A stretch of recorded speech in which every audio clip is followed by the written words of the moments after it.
Today we're going to do a video on swapping side steps.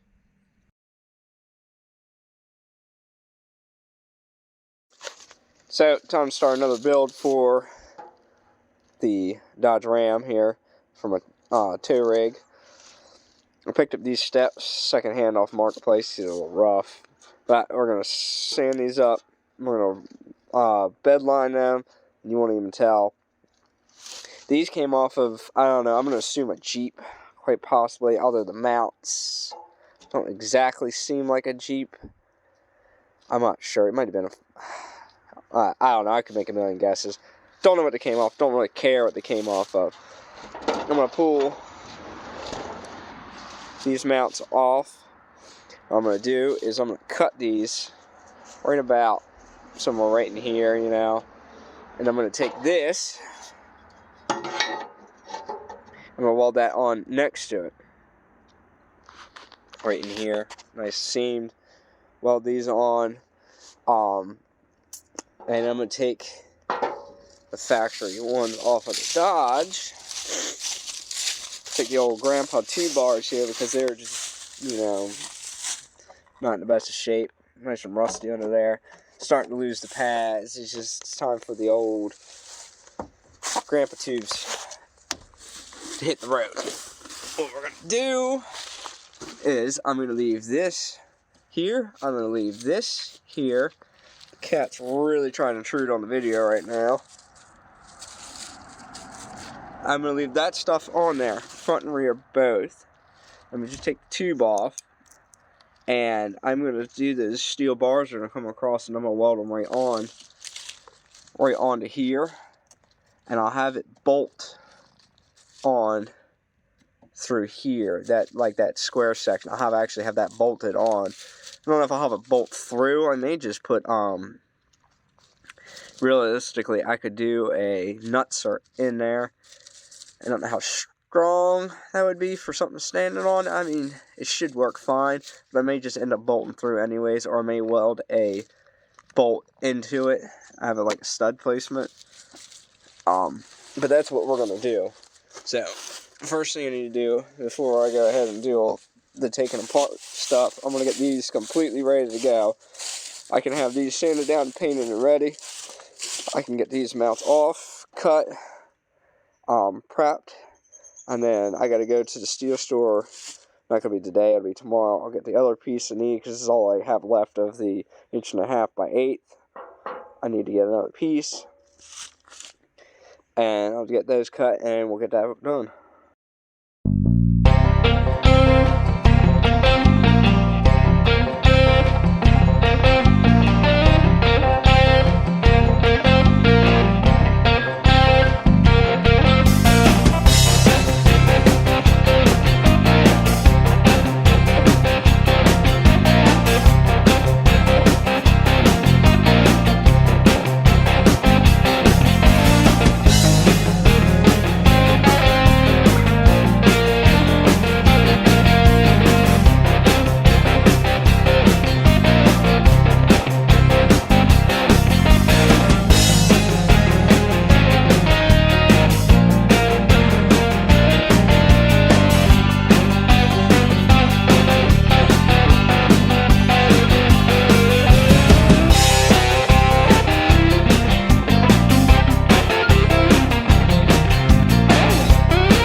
Alright, I got these all sanded up. I got them coated. You can kind of see it's still purple in areas.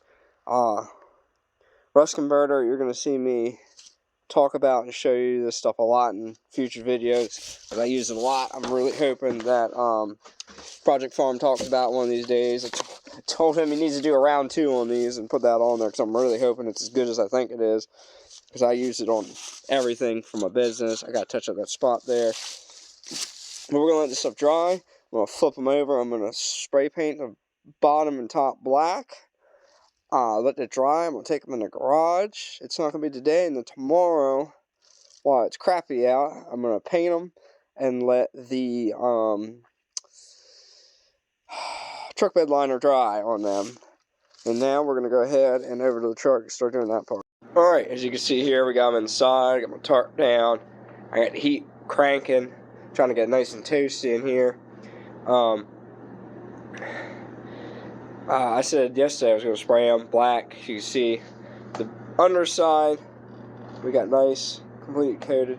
Kind of ran a little short on the top. That's alright, because we're going to put the coating on it anyways. You can see I didn't mention it, but I did put the good old structural red primer on there. Another thing I need to do now, scuff it with a red Scotch-Brite, and this is the stuff I end up picking up. We're going to try it. I couldn't find anything to brush on that was in the budget at the moment. We're doing this cheap, really cheap. So this is what I was able to find. U-Pole makes good stuff, so I'm hoping that this will work out a little better. It was either this or Rust-Oleum, and you know, I like Rust-Oleum, but sometimes things are hit and miss with them for me. So we're going to try this and see how it goes. Let's get this scuffed up now. Alright, now I've been up and down, under the truck, in the garage, measuring, fitting, working on this thing for the last hour and a half, almost 2 hours. We've gotten to a good point here. It's not done. But we've got tube cut, clamped over there. Same thing in the back. I got my distance where I wanted it. I thought I originally wanted it tighter, but I ended up liking it a little bit lower and a little bit further out than what it is. If you're going to do something like this yourself, like I did, take your time. When I started, jack stands. Fitted up there, had to use wood blocks, try to up, down, move it around, figure out where the height was. Take your time. Like I said, this took me almost 2 hours to get to this point of knowing exactly where I wanted it, getting the tube cut and everything cut and measured. Now, the easy part is I can do the other side in 5 minutes, because I've already know what I need to cut everything and I have it all ready. I just need to take everything I'm about to take apart on this side, weld it up, mimic it exactly for the other side, and it'll go right together. So our only thing I have left to do at this point is where it's clamped.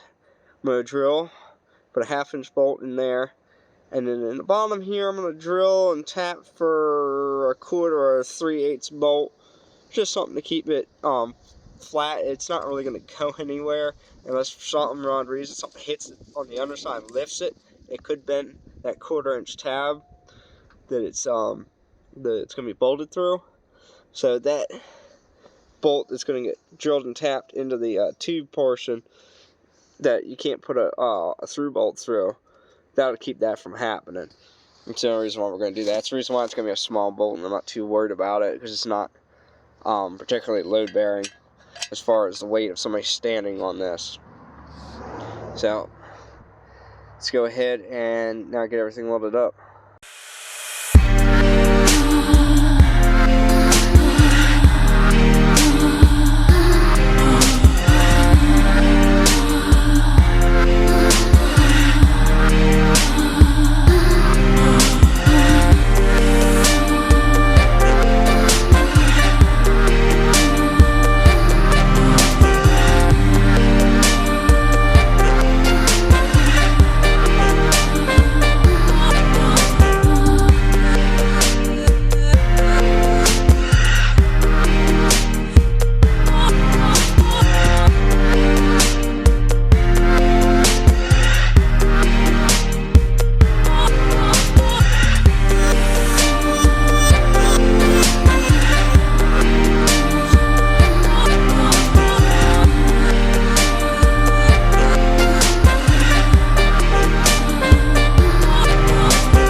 So that's what run boards look like finished, mounted up.